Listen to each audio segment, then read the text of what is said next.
احنا عايزين نعمل ايه. فاول حاجه بالنسبه لي هي الفكره، تمام. بس في حاجه قد كده يعني قبل موضوع الفكره ده، حاجه اسمها البريف.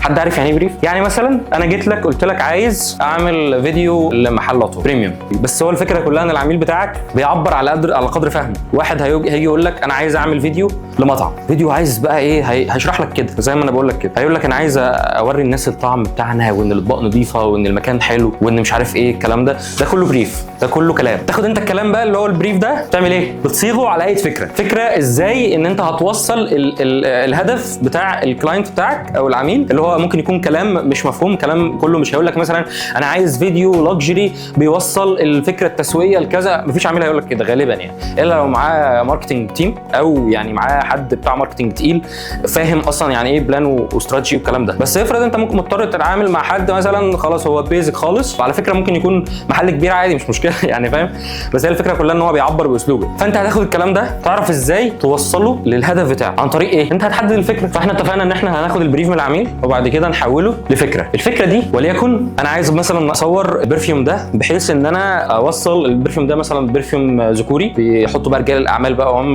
في الميتنج بتاعه كده يعني، فعايز اوصل انا الفكره دي. خلاص احنا هنستخدم مود مكتب مثلا، حاجه لوكسجري، شركه مثلا او مكتب ناجره، ونعمل اضاءات دراماتيك بشكل ما بحيث ان انا اوصل ان البرفيوم الشخص اللي حاطه ده جامد جدا، حد سمارت كده وجان، وحد يعني ايه رجل اعمال مش حد عادي. فانا وصلت الفكره، انا كده دي الفكره بتاعتي. وعلى فكره دي ليها علاقه بالكونسبت هنتكلم عليه كمان شويه.